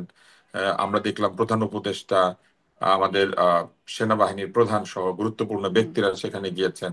এমনকি বিভিন্ন রাজনৈতিক দলের নেতৃবৃন্দ তার সঙ্গে সেখানে সাক্ষাৎ করেছেন এবং তিনি আনন্দিত চিত্তে ছিলেন। আমরা হুম। দেখেছি তিনি হাসছিলেন, কথা বলছিলেন। আমরা দেখেছি যে আর্থ্রাইটিস তাকে অনেক ক্ষতি করেছে তার, কিন্তু আমরা তার মনোবলের ঘাটতি কিন্তু সেখানে দেখতে পাই না এবং তিনি যথেষ্ট আহ, আমি বলবো যে আভিজাত্যের সঙ্গে এই অনুষ্ঠানটিতে হাজির হয়েছিলেন। এমনও হতে পারে যে এই অনুষ্ঠানটি তো শুধু এই প্রথম তিনি যান না, তিনি তো সামরিক বাহিনীর একজন সদস্যের স্ত্রী। ফলে এই অনুষ্ঠানটির সঙ্গে তার হয়তো আবেগও জড়িত ছিল, এই জন্য হয়তো তিনি যেতে চেয়েছেন, আমরা তো জানি না। কিন্তু ডাক্তার হিসেবে অনেকেই সমালোচনা করেছেন যে কেন তাকে নেওয়া হলো, তার মাস্ক কেন সবসময় নাকের উপরে ছিল না। এই বিষয়গুলি এখন বলে আসলে কোনো ক্ষতি বৃদ্ধি হবে না, কোনো ভালো মন্দ কিছু নেই। বরং আমাদের চিন্তা করতে হবে কত ভালো চিকিৎসা দিয়ে তার জীবনকে আরো দীর্ঘায়িত করা সম্ভব এবং তার কষ্ট লাঘব করা সম্ভব। একই সঙ্গে আমি যেটা বলতে চেয়েছি, প্রশ্নটা একবার দুইবার করলে ঠিক ছিল, কিন্তু দেখেন পুরো সোশ্যাল মিডিয়াতে শত্রু মিত্র নির্বিশেষে এমন ভাবে বলছে যেন দয়াহীন মায়াহীন একজন ব্যক্তি মাকে দেখতে আসছেন না। ব্যাপারটা কিন্তু সেরকম না। এত বড় একটা দলের দায়িত্ব নিতে হচ্ছে তাদেরকে, হুম। চান বা না চান, পারিবারিক ভাবেই হোক কিংবা নেতৃত্বের উত্তরসূরি হিসেবেই হোক, এই বিষয়গুলি তাদেরকে বিবেচনায় নিতে হচ্ছে। আমাদের উপমহাদেশের রাজনীতির যে গতি প্রকৃতি, তার মধ্যে কিন্তু বহু প্রশ্ন জড়িত থাকে। ফিরে আসা, এরকম বহুদিন বিদেশ থেকে ফিরে আসা নেতৃবৃন্দের প্রতি, শুধু উপমহাদেশ কি, আপনি যদি খেয়াল করেন তাহলে দেখবেন এরকম বিদেশ থেকে অন্যান্য দেশে এরকম নেতারা ফেরত এসেছেন। হুম। অনেক প্রশ্ন, অনেক সমস্যা, অনেক জটিলতার মধ্যে দিয়ে তাদেরকে যেতে হয়েছে। আমরা মনে হয় ভুলে যাই নাই যে ফিলিপিনে কি হয়েছিল বেনিগনো একুইনো যখন ফিরে এসেছিলেন, কিংবা আমরা ভুলে যাই নাই নির্বাচনী প্রচারণাকালে পাকিস্তানে কি ধরনের হুম। দুর্ঘটনা ঘটেছে, আমরা ভুলে যাই নাই ভারতে কি ধরনের দুর্ঘটনা ঘটেছে। ফলে নানান ধরনের বিষয়কে কিন্তু বিবেচনা নিতে হবে, শুধু আবেগ নয়। এখানে নিরাপত্তা রয়েছে, তাহলে কি এইখানে ডাক্তার আব্দুল নট্টু এখানে সাহেব, মানে তিনি, নির্বাচনের ঘোষণা রয়েছে। হ্যাঁ, নির্বাচন যে হবেই সেটা পার্মানেন্টলি ঘোষিত হবে কখন, যখন তফসিল ঘোষিত তফসিল হবে। হবে। জি। উনি যদি ফিরে আসেন এখন, আবার 2 দিন পরে এয়ার অ্যাম্বুলেন্সে তাকে বিদেশে নিতে হয়, তাহলে তো 2 দিনের জন্য তার ফিরে আসা আসলে অযৌক্তিক। নিশ্চয়ই তিনি তখন, আমরা আবার বলবো উনি কেন এয়ার অ্যাম্বুলেন্সে মায়ের সাথে গেলেন না। তাই আমি এটাই বলেছি যে এই সিদ্ধান্ত গ্রহণের বিষয়টিকে প্রশ্ন করলে হবে না। আমরা প্রশ্ন করেছি একবার, ঠিক আছে, যে উনি কেন আসছেন না, 2বার। কিন্তু হুম। আহ তিনি কেন বলছেন না যে উনি কেন ফিরছেন না, এটা তো তাদের ব্যক্তিগত না, বিষয়, এটা তিনি তো আমরা কেন জিজ্ঞেস করতে আসছেন পারি না না। সেই প্রশ্নটার চেয়ে বড় প্রশ্ন এখন মানে উদ্রেক করলেন যখন আসলে তিনি স্ট্যাটাস দিয়ে জানাচ্ছেন যে বিষয়টি স্পর্শকাতর, তার একক উনি বাধ্য সিদ্ধান্তের ব্যাপার হয়েছেন, না। কারণ যেভাবে তাকে সেটাই। সোশ্যাল মিডিয়াতে আক্রমণ করা হচ্ছে, হ্যাঁ। আমাদের সোশ্যাল মিডিয়ার আক্রমণকারী কাউকে বাঁচে না। এরা হ্যাঁ। যাকে খুশি তাকে যে কোনো হুম। ভাষায় আক্রমণ করে, এই জিনিসটা কিন্তু আসলে নিয়ন্ত্রণের হ্যাঁ। বাইরে চলে গিয়েছে একেবারে। হ্যাঁ, এটি আসলে প্রশ্ন যে একক নিয়ন্ত্রণাধীন না, নিয়ন্ত্রণটা আসলে কার উপরে, মানে কোথা থেকে নিয়ন্ত্রণ, কারণ নানান রকম। একজন দলের প্রধানের, যেমন আমি আপনাকে বলি, প্রধানমন্ত্রীর যে এদিক সেদিক যাওয়া, এটা কি একক নিয়ন্ত্রণাধীন থাকে? মোটেও থাকে না। তার নিরাপত্তা ঝুঁকি বিবেচনা করা হয়, তাকে আগে গ্রিন সিগন্যাল পাইতে হয় তার এসএসএফ, তার অন্যান্য নিরাপত্তা রক্ষীদের কাছ থেকে গোয়েন্দার গ্রিন সিগন্যাল পাইতে হয়, তারপরে প্রধানমন্ত্রী এক জায়গা থেকে আরেক জায়গায় মুভ করে হুম। বাংলাদেশে, বা বিশিষ্ট কোনো ব্যক্তি যারা টপ সিকিউরিটি পান। তো উনি তো সেই অংশে বাংলাদেশের একটি বৃহৎ দলের নেতা হিসেবে ওই অংশে খুব একটা হুম। কম সিকিউরিটি পাওয়ার কথা না। ফলে উনি হুম। কোথায় যাবেন যাবেন না, নিশ্চয়ই এটার বিষয়ে বহু মানুষের বহু জায়গা থেকে তথ্য নেওয়া, হুম। তারপরে যাওয়া উচিত কি উচিত নয়, কখন তিনি জি, জি। পৌঁছাবেন, এইখানে সবকিছু প্রস্তুত আছে কিনা তাকে রিসিভ করার জন্য, এই বিষয়গুলো তো নিশ্চয়ই জানার জি, বিষয় রয়েছে। সেই শুধু প্রস্তুত তো করার একটা দায়িত্ব বর্তমানে একজনের রাষ্ট্র সিদ্ধান্ত ক্ষমতায়। না, তারপরে জি। দলীয় লোকেরা এসে ভিড় জমাবেন। উনি জি। যদি কালকে মনে করেন এসেছেন, আপনি কি মনে করেন দলের লোকেরা তাকে ছাড়বে? এই এভার কেয়ারে উনি যাবেন, দেখা যাবে এভার কেয়ারের বাইরে 5,000 লোক দাঁড়িয়ে গিয়েছে তার সাথে হুম। হাত হুম। মিলানোর জন্য, হুম। এবং চিকিৎসার উপকারের চাইতে অপকার শুরু হবে। ফলে কেন তিনি এই সিদ্ধান্তটা নিচ্ছেন বা কেন তিনি দেরি করেছেন, এটা আসলে তারা জানেন, এবং এককভাবে একটি ঘটনা বা একটি সিদ্ধান্তের উপর কিন্তু জি। এটা নির্ভরশীল না। জি, ডক্টর আব্দুল তুষার, আপনাকে ধন্যবাদ। আমি ডক্টর আব্দুল রহমান মামুন, আপনার কাছ থেকে একটু শুনতে চাই যে মানে তার যে একক সিদ্ধান্তের উপরে না, তার মানে ডক্টর তুষার যেটি বলছেন যে এটি নিশ্চিত করতে হবে তার নিরাপত্তার বিষয়টা থাকতে পারে। সরকারের পক্ষ থেকে আগেও বলা হয়েছে, প্রেস সচিব আবারও তিনিও বলছেন আবার যে সরকারের পক্ষ থেকে তার নিরাপত্তা দেওয়া আছে, মানে এটি তার সরকারের নিরাপত্তায় সরকারের পক্ষ থেকে কোনো বাধা নাই, এবং নিরাপত্তা নিশ্চিত করা হবে, এই বিষয়টা আগেও শুনেছি। তার জন্য বুলেট প্রুফ গাড়িও কেনা হলো। কোথায় আসলে ত্রুটি দেখে নিরাপত্তার যদি বিষয়টি যদি থাকে, কারণ বিএনপি নেতা নেত্রীরা একাধিকবার তাদের সাথে কথা বলে এটি আসলে আমরা বুঝেছি যে তারা আসলে নিরাপত্তা সংকট আছে। এমন কি কোনো নিরাপত্তা সংকট থাকে যেটি আসলে সরকার তার ব্যবস্থাপনার মধ্যে নিশ্চিত করতে পারে না, নাকি সরকারই চায় না? দেখো, জিয়া পরিবারের একটা ট্রমা কিন্তু আছে, এবং যেটি খুবই দুঃখজনক, এবং আনডাউটেডলি বাংলাদেশের রাজনীতির ইতিহাসে সবচেয়ে সফল রাষ্ট্রনায়ক এখনো যদি ধরা যায়, আমি খালেদা জিয়াকে নিয়েই বলছি, তাহলে প্রেসিডেন্ট জিয়াউর রহমান। তাকে কিন্তু 81 সালের 30শে মে জীবন দিতে হয়েছে বিচ্ছিন্নতাবাদী একটি সামরিক গোষ্ঠীর হাতে। তুষার ভাই যে কথাটা বললেন, আমি একটু ওটা আর্টিকুলেট করার চেষ্টা করি অন্যভাবে। উনি বেনজির ভুট্টোর কথা বলেছেন যে ওনাকে যখন এক্সাইলে ছিল মিডল ইস্টে, যখন ফিরে উনি, তখন কিন্তু এই কথাগুলো তখনও বলা হতো। এবং দেখেন, প্রথমবার উতরে গেছেন, কিন্তু পরবর্তীতে কিন্তু উনি আততায়ীর গুলিতেই নিহত হয়েছেন। এটি অবশ্যই কাম্য নয়, আমরা এটা চাই না, এটা কখনোই এই ঘটনাগুলো যেন না হয়। এটা এই জন্য আমি এই প্রসঙ্গ দুটো টেনে আনলাম। তার মানে এটাও একটা প্রাসঙ্গিক আলোচনা। আমি ব্যক্তিগতভাবে যতটুকু জানি, এই যে তারেক রহমান সাহেবের নিরাপত্তা নিয়ে যারা কাজ করছেন, যতটুকু আমাদের সাথে আলাপ আলোচনা হয়, আমার যতটুকু আমি জানি, তার পুরো ব্যবস্থাপনাটা এখন পর্যন্ত হয়নি। আমি এটা একেবারে ফার্স্ট হ্যান্ড ইনফরমেশনই আপনাকে দিচ্ছি, যতটুকু আমি বিএনপি সোর্স থেকে জানতে হুম। পেরেছি। যেহেতু প্রতিদিনই টক শোতে কথা বলতে হয়, এটা আমরাও, হুম। আপনি জানেন, আপনার মতো আমরাও আপডেটেড থাকার চেষ্টা করি। সেটি আমি নিশ্চিত করে বলছি যে ওনার যে পূর্ণাঙ্গ নিরাপত্তা ব্যবস্থা, ওনার বাসা, হুম। ওনার ওনার যে এন্ট্রান্স যারা থাকবে, যারা নিরাপত্তা দেবে, আর্মার্ড, অন্যান্য প্রোটেকশন, শিল্ড, আমি ইচ্ছা করে শব্দগুলো অ্যাভয়েড করছি, প্রপার টার্মও আমার সব জানা নেই, বাট সেটি জানি যে এখন পর্যন্ত আমদানি রপ্তানি নানান বিষয়গুলো আছে, এবং পুরোটা এখন পর্যন্ত আসলে ব্যবস্থাপনাটা হয়নি। এটি একটি কারণ, এবং অন্যতম কিন্তু একটি এই কারণ। নিরাপত্তার ঝুঁকিটা কোথা থেকে এছাড়াও, আসছে? ডক্টর আব্দুল আল মামুন, নিরাপত্তার ঝুঁকিটা কোথা থেকে আসছে, মানে সেটি কি আমাদের না দেখুন, এটা দেশের একটা ভেতরের একটা না না, বাইরের এটা কোন তো কোন এটা তো পর্যায়ের? আমাদের জি। আমাদের আমাদের যেটা তুষার ভাই যেটা একটু বলার চেষ্টা করলেন, এই মুহূর্তে শুধু একটি প্রধান দল নয়, যে দলটি ক্ষমতায় যাবে সেই দলটির প্রধান এখন আসবেন দেশে দীর্ঘদিন পর, এটা একটা বিষয়। একটা একটা এ ধরনের নেতার নিরাপত্তা শুধু দেশ না, আন্তর্জাতিক অঙ্গনেও বিভিন্ন আন্ডারস্ট্যান্ডিং, আলোচনা এদের সঙ্গে যুক্ত থাকতে হয়। হুম। সেটা একটা স্বাভাবিক বিষয়। এটা আপনি যদি আরো আমাকে ডিগ ইন করতে চান, দুইটা দেশের নাম তো বলেই ফেলবো আমি, কিন্তু এটা স্বাভাবিক আলোচনা, যেটা বিভিন্ন রাষ্ট্রের সঙ্গে এক ধরনের, আমাদের যেমন ফ্লাইং জোন ক্লিয়ারেন্স দরকার হয়, এই ধরনের একটা আন্ডারস্ট্যান্ডিং প্রয়োজন হয়।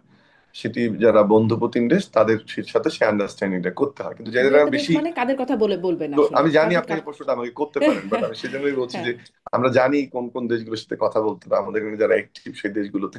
কিন্তু তার চেয়ে আমি যেটা বললাম আগের কথাটা, আমি খুব অথরিটি নিয়েই বলছি, সেই আয়োজনটি হুম, আসলে যতদূর আমার সোর্স বলে সম্পন্ন হয়নি, এটা একটি জিনিস। আর একটা হচ্ছে যে আমাদের মতো দেশে যখন রাজনৈতিক নেতৃবৃন্দ, আমি ডিফেন্স স্পেশালিস্ট না, এই গত কয়েকদিন এইসব আলোচনায় তারেক রহমান হুম, সাহেবের কেন্দ্রিক আলোচনায় একটু আর্মিদের, আমার বন্ধু বান্ধব যারা তাদের সাথে কথা বলার চেষ্টা করেছে, যে একটা মিটিং এ ধরেন উনি নামলেন, সেই ওনার গাড়ির যে প্রোটেকশন, কিন্তু মিটিং থেকে হেঁটে স্টেজে যাওয়া, স্টেজের প্রোটেকশনও নাকি সিকিউর করা যায় এখন জ্যামার ট্যামার অন্য অন্য কিছু দিয়ে, আমি ঠিক জানি না, কিন্তু এই যে হুম, ওয়াকওয়েটা যে থেকে উনি নেমে হুম, গাড়িটা থেকে যাবেন, বা একটা স্পট, যেটা তুষার ভাই বললেন, he articulated well even being doctor, যে তার একটা নিরাপত্তা ব্যবস্থাপনাটা নানান ভাগে ভাগ থাকে। তারেক রহমান সাহেবের যারা নিরাপত্তা দলে জড়িত তাদের দুজনের সাথে আমার কথা হয়েছে। So, কিছু কিছু জায়গায় এখনো গ্যাপ আছে, ওনার বাসাটা আপনি দেখবেন যেটা রেডি করা হচ্ছে, তার উপরে স্কাই স্ক্যাপার্স আছে বা হাই রাইজ বিল্ডিং আছে, সেটাও একটা কিন্তু আচ্ছাদনের মধ্যে আনতে হবে। ওই বাড়িগুলো এক ধরনের সার্ভিলেন্সের মধ্যে তখন থাকবে, আদৌ ওটাতে থাকবেন কিনা আমরা জানি না। এটা গেল নিরাপত্তার দিকটা, দেশের কথাটা আমি একটা বললাম। এর বাইরেও ওনার যে মুভমেন্ট হবে, উনি তো এসে আর ঘরে বসে থাকবেন না, যেটা তুষার ভাই বললেন, হুম, সেই মুভমেন্টটাকে তো আপনাকে সিকিউর করতে হবে। এই ধরনের VVIP or plus plus VVIP, CIP or more, বা রাষ্ট্রীয় পর্যায়ে যারা গুরুত্বপূর্ণ ব্যক্তি, সেটা গুরুত্বপূর্ণ। এখন আপনার আরেকটা প্রশ্নের জবাব আমি ইচ্ছে করে যেতে চাই, যে আপনি যেটা খোঁচাচ্ছিলেন আমাকে, যে কেন এত কনসার্ন আসতেছে বা থ্রেড গুলো কোথায়। এই যে হুম, যে সরকারটি উৎখাত হয়েছে, আপনি কি মনে হয় খুব বেসিক সেন্স, দেশে অস্থিতিশীলতা তৈরি করতে পারলে তাদের একটা সুবিধা হবে। তুষার হুম, ভাই যথার্থই বলছেন যে কিছু লোকের অতি মাতামাতি আমরা দেখতে পাচ্ছি। আপনি আমাকে 10 সেকেন্ড একটু অ্যালাউ করুন একটু তুষার জি, ভাইয়ের সাথে জি, একমত পোষণ করার জন্য। অনলাইনে এখন যেভাবে ক্যারেক্টার অ্যাসাসিনেট করা হচ্ছে মানুষের, হুম, অপতথ্য মিথ্যা, ইনক্লুডিং মি, আমার সার্টিফিকেট বলে দেওয়া হচ্ছে যে আমি সার্টিফিকেটে আমার সেম ক্লাস পেয়েছি, বা বলা হচ্ছে আমি অমুক দলে স্বাক্ষর করেছি, আমি স্বাক্ষরটা এইভাবে করে এটাকে উল্টো ঘুরায় দেওয়া হচ্ছে, আমাকে বলেছে আমি ডাক্তারি পাশ করি নাই। আপনি ডাক্তারি পাশ করেন। এটা রেগুলার হচ্ছে, আমরা যারা যখনই কথা বলছি কোন একটি দলের বিপক্ষে যাচ্ছে, যেমন আমার নিজেরই মার্কশিট আমার রোল ভুল করে ইয়েলো চিহ্ন দিয়ে আমাকে সাইন করে ব্লুতে স্বাক্ষর করেছে দেখানো হয়েছে। আসলে আমি স্বাক্ষরটা করি এভাবে, আমার স্বাক্ষরটা এসছে এভাবে, কিন্তু ওটা তো আর যারা অনলাইনে দেখছেন তারা তো আর দেখছেন না, বিকজ এটা হুম, এডিটেড কোনো ভার্সন না যারা আসছে। এই জায়গাটা খুবই দুঃখজনক। আমরা জুলাই আন্দোলনে আমি ঢাকা বিশ্ববিদ্যালয়ের হুম, 10 জন শিক্ষককে heroes of July revolution award দিয়েছিল, তাদের মধ্যে আমি একজন, কিন্তু এরকম জুলাই আমি অনলাইনে দেখতে চাইনি আসলে।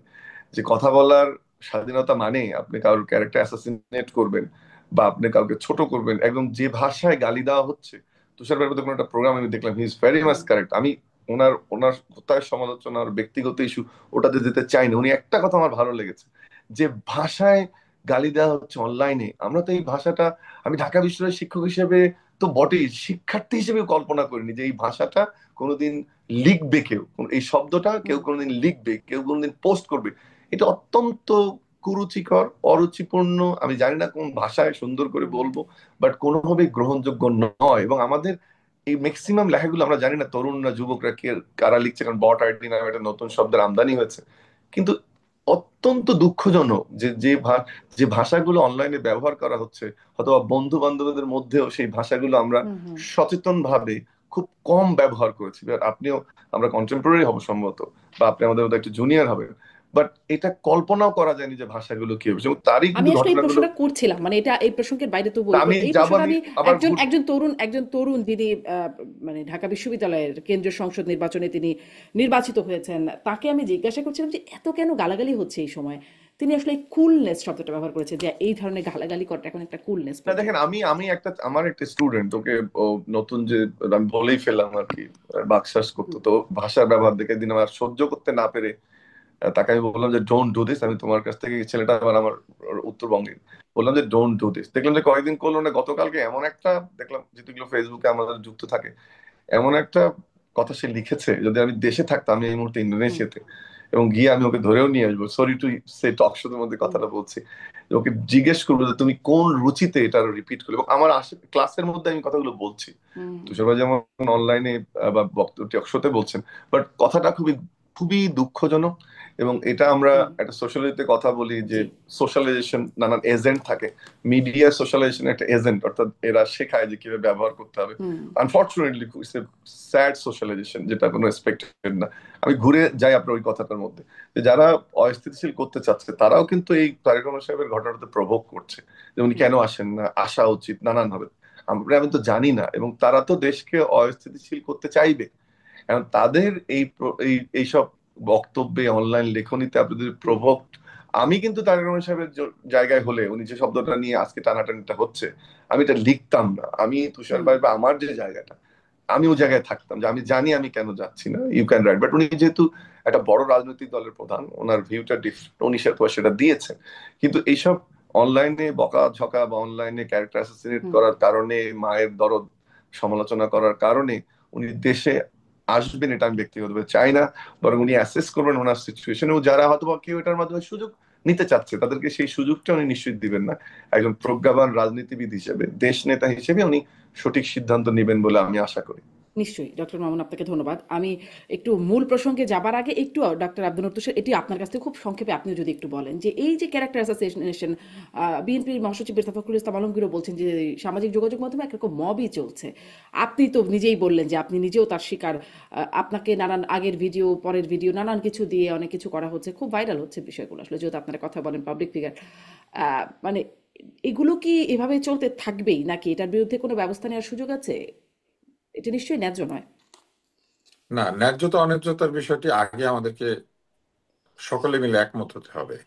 যে ভাষা ব্যবহার করা হচ্ছে সেই ভাষা তাদের বিরুদ্ধে ব্যবহৃত হলেই কিন্তু তারা ক্ষিপ্ত হয়ে যায়, অথচ তারা এই ভাষাটি একদিক থেকে ব্যবহার করছেন। ব্যাপারটা এরকম যে এক পক্ষের হাতে বন্দুক রয়েছে, তারা গুলি চালাবেন, আরেক পক্ষের হাতে কিছুই থাকতে পারবে না, কারণ তারা সুশীল, তারা ভদ্র, তারা কেন আমাদেরকে এই কথা বলবেন? আমি আপনাকে একটা জিনিস বলি, যে শব্দটি নিয়ে আমি আপত্তি করেছিলাম, এই শব্দটি হচ্ছে হাঁটুর বয়স। হুম, হাঁটুর বয়স শব্দটা কিন্তু আমি বলি নাই। হাঁটুর বয়স শব্দটা ওই অনুষ্ঠানের একজন আলোচক বলেছেন। তো বলার পরে আমি শুধু বলেছি যে যার বয়স আসলেই হাঁটুর বয়স তাকে বলা যাবে না, কিন্তু সে আমাকে গালি দিতে পারবে। সে আমাকে প্রাণী কুলের নাম তুলে গালি দিতে পারবে, আমার বাবা মাকে দিতে পারবে, আমার আত্মীয় স্বজনকে গালি দিতে পারবে, মিথ্যা কথা বলতে পারবে, জঘন্য ভাষা ব্যবহার করতে পারবে, নানান রকম শরীর অঙ্গ প্রত্যঙ্গ নিয়ে বাজে কথা বলতে পারবে। অথচ আমি কি বলেছি? হাঁটুর বয়সে এটা একটা বাগধারা। এই বাগধারাটি যদি কেউ ব্যবহার করে, এর অর্থ হচ্ছে যে একজন ব্যক্তি তার চাইতে অনেক বেশি কম বয়সী। এবং বাংলা ভাষায় এই শব্দটাকে এইভাবেই ব্যবহার করা হয়। একটা বাগধারা তাদের কাছে অপমানজনক মনে হয়, কারণ তারা জানে যে তাদের বয়স কম। হুম, এই কারণে বাগধারাটাকে তাদের কাছে গালি মনে হচ্ছে, অথচ তারা যে গালি দিচ্ছে এটা তাদের কাছে মনে হচ্ছে এটা তাদের ভাষা, এটা প্রতিবাদ, এটা খুল। তো এই বিষয়টি নিয়ে আমি আপত্তি করেছি। আমি বলেছি যে যতক্ষণ পর্যন্ত এই ভাষার বিকৃতি হবে, আমি ভাষার বিকৃতির প্রতিবাদ করবই। যেমন একটি ছেলে, আপনি চিন্তা করেন, অথবা একাধিক ছেলে মেয়ে, তারা এতদূর পড়াশোনা করেছে, আহ, বিশ্ববিদ্যালয় পর্যায়ে চলে গিয়েছে, তারা কোনটা বাগধারা এবং কোন বাগধারার কি অর্থ সেটা জানে না। আমি যদি বলি যে আকাশের চাঁদ দেখেছি, মানে কি আমি সত্যি সত্যি একটা চাঁদ দেখেছি? বিবাহের সময় এরা বউকে দেখবে, আয়নাতে বউয়ের মুখ দেখাবে, আর বলবে আকাশের চাঁদ দেখছি, আসলে চাঁদ দেখে ওখানে?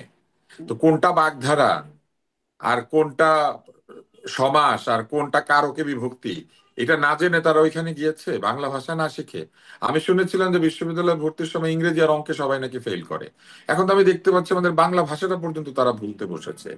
আমি যে আমি কিন্তু, আপনি পরিষ্কারভাবে খেয়াল করবেন, আমি যে সেখানে আউটবার্স্ট করেছি, আমি জেনে শুনে করেছি।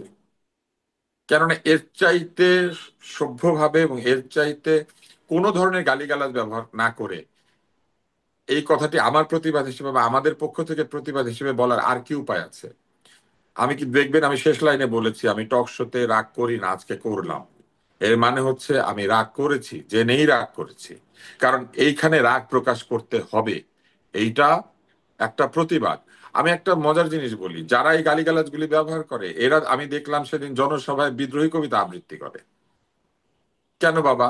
ওইখানে তোমরা গালিগালাজ দিতে পারছো না কেন? বিদ্রোহী কবিতা যে আবৃত্তি করছো, নজরুল যে প্রতিবাদ জানিয়েছেন, উনি সেই প্রতিবাদের মধ্যে কোন ভাষা ব্যবহার করেছেন? এটা সেটা কেটে লাল করে দিবেন সেই ভাষা? আমরা যে মুক্তিযুদ্ধ করেছি, আমরা কি সেখানে এইটা সেটা কেটে লাল করে দিব বলে মুক্তিযুদ্ধ করেছিলাম? পাকিস্তানের চাইতে বেশি অত্যাচার কেউ করেছে এই দেশের মানুষের উপরে? আমরা কি সেখানে গালি দিয়েছিলাম পাকিস্তানিদেরকে? না, এরকম আজে বাজে গালি কোনোদিন দেই নাই। বরং আমরা কি করেছি, আমরা প্রকৃত অর্থে সম্মানের সঙ্গে আমরা লড়াই করেছি এবং আমরা যে একটি সম্মানিত জাতি সেটা প্রমাণ করেছি। আপনি আমাকে বলেন, দুর্গমগিরি কান্তার মরু দুস্তর পারাবার হে, এটা প্রতিবাদ না? শিকল পরা ছল মোদের এই শিকল পরা ছল, এটা হুম প্রতিবাদ হুম না? আমি বিদ্রোহীর অনুক্লান্ত, আমি সেই দিন হব শান্ত, যবে উৎপীড়িতের ক্রন্দন রোল আকাশে বাতাসে রনিবে না, ধনিবে না, অত্যাচারীর খড়গ কৃপান ভীম রণভূমে রনিবে না। হুম। তো এটা কি, এটা প্রতিবাদ না? এটা নিজের শৌর্য প্রকাশ না? কেন এখন আপনাদের লাল লাল যেগুলো বলেন সেগুলো বক্তৃতায় বলেন, কেন এখন বিদ্রোহী কবিতা আবৃত্তি করতে হয়? কারণ প্রতিবাদের ভাষা আসলে বাংলা ভাষাই, এবং সেই ভাষা হুম। আমরা যে ভাষায় কথা বলি সেটাই।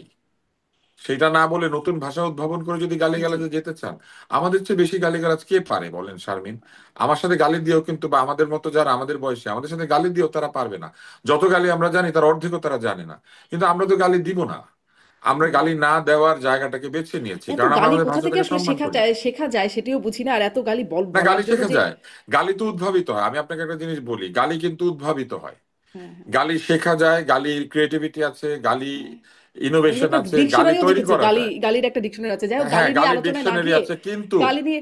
কিন্তু জি। এটা আপনি আপনার আনন্দের জন্য পড়তে পারেন, আপনি জানলেন একটা কিছু, আপনি শিখলেন একটা কিছু, আপনি বুঝলেন একটা কিছু, এটার জন্য পড়তে পারেন। কিন্তু এটা হুম আপনি ব্যবহার করতে পারেন না যেখানে হুম হুম। সেখানে যত্রতত্র এমন পাবলিক চারটার ফোরামে উপরে। নিশ্চয়ই, এমন পাবলিক ফোরামে এটা নিশ্চয়ই খুবই আপত্তিকর, এটা এবং নিয়ে ওইখানে একটা কিন্তু আলাদা আমার কোনো আলোচনায়। ব্যক্তিগত বিষয় ছিল না। আমি হুম আপনাকে হুম পুরো জিনিসটা আরেকবার বলে দিই, অন্য একটি টক শোতে একজন আমার সঙ্গে তর্কে পরাস্ত হয়ে বলে হুম কি, হুম আমি আপনার সাথে কিভাবে পারবো, আমি তো আপনার হাঁটুর বয়সে। একটু পরে এসে আবার শুরু করেছে। তখন আমি বলেছি, তোমার সাথে আর কি তর্ক করবো, তুমি নিজেই তো বললা হাঁটুর বয়সে, এটা শেষ। সেই প্রসঙ্গ টেনে এনে ওইখানে আবার এই শব্দটা উচ্চারণ করা হুম হুম হয়েছে। তা আপনি হুম আমাকে বলেন, আমি একটা বাগধারা ব্যবহার করতে পারবো না যে হুম বাগধারাটার অর্থ ডিকশনারির মধ্যে আছে? হরলাল রায় খুঁজেন হুম আর যে কোনো হুম ব্যাকরণের বই খুঁজেন, আছে, যেটা একটা স্বীকৃত বাগধারা। সেই হুম হুম বাগধারাটা আমি ব্যবহার করতে পারবো না আমার চাইতে বয়সে ছোট কারো প্রতি। কিন্তু আমার বা আমাদের চাইতে বয়সে ছোট তারা আমাদের 14 গোষ্ঠী তুলে গালিগালাজ করতে পারবে। এটা কোন জি। দেশে আছে, কোন আইনে, কোন ভাষায় আছে? এটি নিয়ে অবশ্য একটা আলাদা এবং কথা শুধু বলার তাই একটা না, আমি আপনাকে একটা বলি, আলোচনা করা প্রেস যেতে পারে। উইং এ প্রেস উইং এ চাকরি করে, হুম। অতীতে স্পোর্টস রিপোর্টার ছিল, সেরকম একজন হাঁটুর বয়স কম না বেশি এটা নিয়ে গবেষণা করতে শুরু করেছে, সেও জানে না বাগধারার অর্থ কি। আপনি এটা বিশ্বাস করেন? এগুলাকে হুম। প্রাতিষ্ঠানিক ভাবে প্রমোট করা হচ্ছে, এইভাবে কথাবার্তা বলা। সে জানে না কোনটা বাগধারার কি অর্থ। জি। মানে এটা নিয়ে একটা, আমি সেজন্যই ভাবছিলাম, যে বলছিলাম যে একটা আলাদা আলোচনাই করা যেতে পারে যে এত গালি কেন আসছে, এই মানে সংস্কৃতিটা নতুন করে, এটা তো আসলে খুব পুরাতন সংস্কৃতি। জুলাইয়ের পরেই আমরা আসলে এটা খুব পাবলিকলি বলতে দেখছি। হয়তো গালিগুলো আগেই ছিল, কিন্তু এত পাবলিকভাবে বলাটা এটা হয়তো একটু কমই ছিল। আমি একটু কমই দেখেছি। এটা নিয়ে আলাদা আলোচনা হতে পারে যে কেন হচ্ছে। কিন্তু ওই যে যেই প্রশ্নটা করছিলাম, আসলে কি -2 এর কোনো বিষয় আছে ডক্টর আব্দুল মামুন? যেটি হ্যাঁ, যেটি মাইনাস তো। যেটি আমি ডক্টর আব্দুল্লাহ মামুনের কাছ থেকে শুনে আবার ডক্টর টুসা আপনার কাছে আসি, যে এটি তো মানে 5ই আগস্টের পর বারবার শুনেছি, এই সময়েও আবার এই বিষয়টি একটু আলোচনায় আসছে। আসলে কি কোনো আছে এরকম কিছু? আমি আপনাকে একটা জিনিস আমি বলি, আমি আপনাকে একটা জিনিস বলি শুধু, আর তারপরে আমরা মামুনের কাছে আচ্ছা। যাই। সেটি হচ্ছে যে -2 যারা পরিকল্পনা করেছিল তাদের বিরুদ্ধে কিন্তু আগের সরকারও কোনো ব্যবস্থা নেয় নাই, আপনি লক্ষ্য করলে হুম দেখবেন। হুম এবং আগের সরকার -2 যারা কুশীলব, তাদের অনেকে কিন্তু বাংলাদেশে রয়েছেন, অনেকে বিদেশে চলে গিয়েছেন এবং সেখানে ভালো আছেন। -2 প্রক্রিয়াটির কোনো বিরোধিতা করা বা -2 প্রক্রিয়াটি যারা করতে চেয়েছিলেন তাদের বিরুদ্ধে কার্যকর কোনো ব্যবস্থা নেওয়া, আমরা সেটা লক্ষ্য করি নাই। বরং -2 একাধিক কুশীলব আমরা দেখেছি সংসদ সদস্য হয়েছেন। -2 প্রক্রিয়াকে যারা হুম সামনের দিকে এগিয়ে নিয়ে গেছিলেন এমন অনেকে রাষ্ট্রীয়ভাবে পুরস্কৃত হয়েছেন, অনেকেই নিরাপদে বিদেশে রয়েছেন। এবং -2 এর বিষয়টি কিনা তেমন কোনো আলোচনা হয় নাই। এবং এই যে কেন হয় নাই এই প্রসঙ্গটি আসলে আমরা জানতে পারি নাই কখনো। প্রশ্ন হুম করা হয়েছে নানা রকম, কিন্তু বিভিন্ন সেন্সিটিভ কারণে হয়তো এই প্রশ্নের উত্তর কেউ দেয় নাই। ফলে এখনো যদি আপনি চিন্তা করেন, এই পুরো রাজনৈতিক প্রক্রিয়ার মধ্যে নির্যাতিত কারা?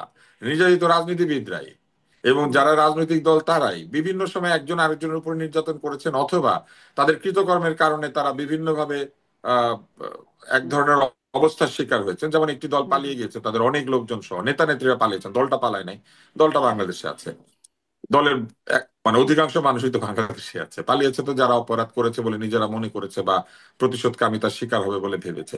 কিন্তু আপনি বলেন, যারা -2 ফর্মুলা করার চেষ্টা করেছিল তাদের কিচ্ছু হয়েছে? বাংলাদেশে কিচ্ছু হয় নাই। আপনি বলেন তো, কারো শাস্তি হয়েছে, কারো বিরুদ্ধে কোনো মামলা হয়েছে, কাউকে কিছু হুম বলা হয়েছে? ফলে -2 প্রক্রিয়া বন্ধ হয়ে গিয়েছে এই কথাটা তো বলা যাবে না। -2 সময় একটি রাজনৈতিক দল গঠন করার একটা প্রক্রিয়া ছিল, আপনার নিশ্চয়ই মনে আছে। হুম। আমরা নতুন রাজনৈতিক দল ঘোষণার একটা প্রক্রিয়ার কথা শুনেছিলাম।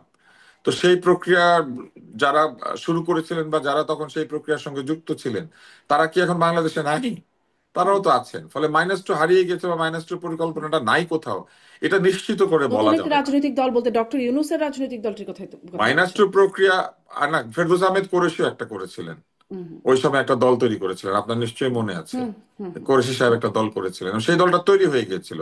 আর ইউনূস সাহেবের তো হয় হয় করতে করতে হয় নাই, হুম কারণ হুম তিনি 2-3টা চিঠিপত্র লিখেছিলেন, তারপরে বিদেশ থেকে ফিরলেই এয়ারপোর্টে সবার সাথে কথা বলতেন, হঠাৎ একদিন এয়ারপোর্টেই বলেছেন উনি এটা করবেন না, ব্যাস হুম। সব শেষ হয়ে গেছে। কিন্তু ওই প্রক্রিয়া যারা শুরু করেছিলেন, যারা চেয়েছিলেন, তারা সবাই কি বাংলাদেশ থেকে বের হয়ে চলে গিয়েছেন? তা তো যান নাই। ফলে এটা নিশ্চিত করে বলা যাবে না। তবে আপনি যেটা বারবার জানতে চাচ্ছেন যে কারা এটা করতে পারে, কারা এটা করতে পারে, এই প্রশ্নের উত্তর কিন্তু নাই। তবে অনেকেই যে করতে পারে এই ধারণাটা কিন্তু সুস্পষ্ট। কেননা আহ এইখানে কিন্তু এক ধরনের অস্থিতিশীলতা তৈরি করার একটা প্রক্রিয়া আমরা লক্ষ্য করছি। এবং শুধু তাই না, হুম বহু রাজনৈতিক দল আছে, ছোট হুম ছোট রাজনৈতিক দল, যারা মনে করে যে নির্বাচনটা পিছিয়ে গেলে তাদের জন্য তাদের হৃত গৌরব পুনরুদ্ধার করা, অথবা তারা যে উল্টাপাল্টা কাণ্ড কারখানা করেছেন সেই কাণ্ড কারখানার জন্য ভোট কমে গিয়েছে সেটা হয়তো পাওয়া যাবে, জি অথবা তাদের বিরুদ্ধে যারা আছেন তাদেরকে পুরোপুরি নিষিদ্ধ করা যাবে। অর্থাৎ বিভিন্ন রাজনৈতিক দলেরও বিভিন্ন এজেন্ডা আছে, যেটা নির্বাচন পিছিয়ে গেলে এটা সহজ হয়ে যায়। ফলে জি নির্বাচন ডাক্তার পেছানোর আব্দুল জন্য তারা ডাক্তার কি তুষার, করবেন এবং কি করবেন না আমরা তো হুম, সেটা জানি না। অনেক ধন্যবাদ আপনাকে। একদমই সময় শেষ, তবুও খুব সংক্ষেপে হলেও অনেকগুলো প্রশ্ন ডক্টর মামুন। সেটি হচ্ছে যে ওই যে -2 প্রক্রিয়া চলমান আছে বলে আপনি মনে করেন কিনা, কারা থাকলে সেটির পেছনে কারা আছে, যে প্রশ্নগুলোর উত্তর ডক্টর ডক্টর তুষার দেওয়ার চেষ্টা করছেন, আপনার কাছ থেকে শুনতে চাই। এই কুশীলবদের বিষয়ে প্রশ্ন তুলছিলেন। ডক্টর ইউনূস কুশীলবদের মধ্যে ছিলেন, তার জন্য সেটিও কি একটা বিশেষ মানে সেই ছিলেন বলে একটা বার্তা আছে, একটা গুঞ্জন আছে, আলোচনা তখনও ছিল, এখনো আছে বিভিন্ন পর্যায়ে। সেটিও কি একটা মানে বাধা তারেক রহমানের ফেরার পেছনে? দেখুন, রাজনৈতিক মাইনাস যে কথাটা বলি বা মাইনাস ফর্মুলা, এটা কিন্তু আপনি শেখ মুজিবের সময় দেখেন আওয়ামী লীগের মোস্তাকদের ভূমিকা, আবার জিয়াউর রহমানের মৃত্যুর পরে একই আলোচনা এসছে। আবার আপনি দেখেন যে যখন 1/11 হলো তখন তুষার ভাই যে কথাটা বললেন, যারা করলো বিচার হলো না, আমরা সেটা একদিকে নিলাম, বা যারা সরকারে ছিল। কিন্তু একটা জিনিস আলোচনায় বড় করে আনা দরকার, এই আলোচনার ক্যানভাসে যেটা মিসিং সেটা হচ্ছে যে সবসময় ওই রাজনৈতিক দলগুলোর মধ্যেও কোনো উপগ্রুপ গ্রুপ থাকে যারা এই সুযোগটা নেয় বা প্রভোগ করতে চায়, এবং হুম সেটাই সবচেয়ে বড় প্রবলেম। এবং তারা আনফরচুনেটলি, যেটা তুষার ভাই বললেন, যে তারা কারো অনেকের বিচার হয় না যারা -2 করতে চেয়েছে। আবার রাজনৈতিক দলগুলোতে দেখবেন যে তারা পুনর্বাসিত হয়। বিএনপি কিন্তু তার একটা উদাহরণ। এবং আহ, সেটা, এবং এখন যে বিএনপি যে জায়গাটা এসছে, অথবা তারেক রহমানের একক কর্তৃত্ব বা নেতৃত্ব তৈরি হয়েছে, বাট হুম সেই আশঙ্কাগুলোকে কিন্তু উড়িয়ে দেওয়া যায় না। হয়তো বা উনি দেশে আসলে সেই জিনিসগুলোকে নিয়ে আরো কাজ করবেন, কিন্তু এই মুহূর্তে হয়তো আমরা সাদা চোখে দেখতে পাচ্ছি না। যখন এই ধরনের ঘটনাগুলো ঘটে তখন দলের বাইরের যে ফ্যাক্টর গুলো থাকে, সরকার বা সামরিক বাহিনী, ডিজিএফআই, আমরা হুম খোলাখুলি বললাম, তাদের রোল নিয়ে কথা হয়। কিন্তু একই সাথে যারা দলের ভিতরের কুশীলব থাকে, সেই দল, আমরা ঐতিহাসিক ভাবে দেখেছি যে তাদেরকে চিহ্নিত করা একদিকে যেমন দলগুলো করতে পারেনি, আবার তাদেরকে পুনর্বাসিত করতে পেরেছে। যে কারণে কিন্তু এই -2 এর কথাগুলো বারবার আসতেছে, যেটা স্বাধীনতোত্তর বাংলাদেশে, বিশেষ করে 1/11 এর পর থেকে আমরা এই আলোচনাটা দেখেছি। এটাতে নতুন করে যে জায়গাটায় আমরা মনে হয় ঘি ঢাললো, সেটা হচ্ছে যে আমাদের ফ্যাসিস্ট শেখ হাসিনার পুত্র সজীব ওয়াজেদ জয় সম্পত্তি বলছে যে রাজনীতি ফেরা না ফেরার প্রসঙ্গে উনি বিএনপিকে টেনে নিয়ে এসেছেন। এইটা এক ধরনের আলোচনাতে নতুন করে, যেটা আমি বললাম, যে ঘি ঢালার মতো একটা বিষয়। আর আরেকটা জিনিস হচ্ছে যে তুষার ভাই যেটা বললো যে ছোট ছোট দল বা নতুন দলের কথা হয়তো বা মিন করেছিলেন, যে তারা ক্ষমতায় থাকতে চায়, -2 ভাবনা আসতে পারে, নির্বাচন পেছানোর বিষয় এটাকে সামনে এনে হতে পারে। কিন্তু বড় দলটির কথা ভুলে গেলে হবে না, যারা ফাঁকা মাঠ পেয়ে এখন নানানভাবে রাজনীতিতে সোচ্চার হচ্ছে। আমি জামাত ইসলামের কথা বলছি। অথবা তাদেরও একটা অ্যাডভান্টেজ এটা হতে পারে যে তারা একটু গুছিয়ে নেবে, বা তাদের যে তথ্য বা ন্যারেটিভটা দাঁড় করানোর চেষ্টা করছে তারা, যে হয়তো ইলেকশন দেরি হলে বিএনপি আরো নানান ইস্যুর মধ্যে পড়বে, তাদের আসন সংখ্যা বাড়বে। যেটা আমি ব্যক্তিগত মোটেও মনে করি না। তাদের যে ভোট সেই সংখ্যায় বেড়ে এখনই রাষ্ট্র ক্ষমতায় যাওয়ার মতো অবস্থায় তারা আছেন বলে মনে হয় না। বাট এই যে ঘটনাগুলো বললাম, এটা সবসময়, যে লাস্ট যে পয়েন্ট, এটা সহ সবসময় এই -2 ফর্মুলায় একটা ভূমিকা রাখে। তৃতীয় যে বিষয়টা, সেটা হচ্ছে যে আন্তর্জাতিক যে পরিমণ্ডলে যে রাজনীতি, ভূ রাজনীতি, জিও স্ট্র্যাটেজিক ইস্যুস বা ইমার্জিং ইস্যুস যেটা রিজিওনাল পলিটিক্সে হয়, সেটা কিন্তু এটার একটা অন্যতম কারণ। এবং হুম একসময় আমরা বলতাম যে আমেরিকা মাঝামাঝি গত গত অন্তত 2 ডিকেডসে যে আমেরিকা রাষ্ট্র ক্ষমতা, সরকার পরিবর্তন করে বা রাষ্ট্র ক্ষমতার পরিবর্তন করে স্বার্থ আদায় করতে চায় না। কিন্তু সম্প্রতি কয়েকটি ঘটনা আমাদের ভেনেজুয়েলা সহ যদি আমরা দেখি, যে সেখানে কিন্তু আহ রাষ্ট্র ক্ষমতা পাল্টিয়ে তারা তাদের স্বার্থ উদ্ধারের চেষ্টা করছে। So, হুম এই ধরনের শক্তিগুলো সবসময় সক্রিয় থাকে। তার সঙ্গে যদি দেশের এই যারা যে সরকারগুলো নির্বাচিত নয়, যাদের সরাসরি ম্যান্ডেট নেই, যারা বিদেশিদের সাথে কাজ করতে সেই অথরিটি ফিল করে না বা ওই মানসিক অবস্থা থাকে না, তাদের জন্য এই বিষয়গুলো ডিল করা অনেক হুম কঠিন হয়। যে কারণে এই সময়গুলোতে দেখবেন আপনি এই আলোচনাটা বারবার ফিরে আসে।